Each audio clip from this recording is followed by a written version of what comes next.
कभी कभी समझ नहीं आता। साउंड चेक एक और करते हैं। एआई को पब्लिकली आम हुए सिर्फ 3 साल हुए हैं और कुछ ही अरसे में ये लोगों की ज़रूरत बन चुका है। कभी कभी समझ नहीं आता इसके बगैर लोग ज़िंदगी कैसे गुजार रहे थे।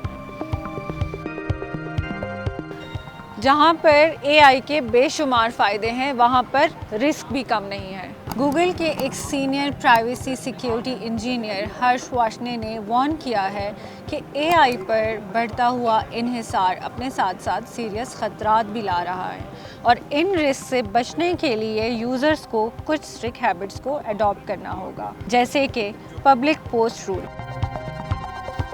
एआई चैटबॉट को कभी भी अपना क्लोज फ्रेंड ना समझें। जो बातें आप पब्लिकली पोस्ट नहीं कर सकते वो एआई के साथ भी शेयर ना करें। सेंसिटिव पर्सनल इंफॉर्मेशन प्रोटेक्ट करें।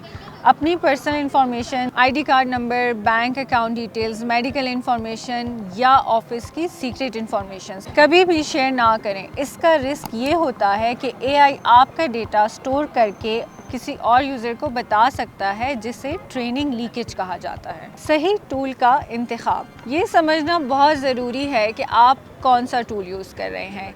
फ्री वर्जन अक्सर अपनी चैट्स को अपनी ट्रेनिंग के लिए यूज़ करते हैं, जबकि पेड वर्जन आम तौर पर ऐसा नहीं करते। अपनी चैट हिस्ट्री को रेगुलरली डिलीट करें।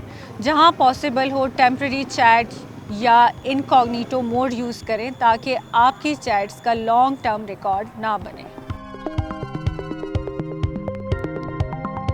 हमेशा ट्रस्टेड और well known AI tool use करें। आप उनकी सेटिंग्स में जाकर उस ऑप्शन को डिसेबल भी कर सकते हैं जो कि आपके डेटा को मॉडल की ट्रेनिंग में यूज़ करने की परमिशन देता हो।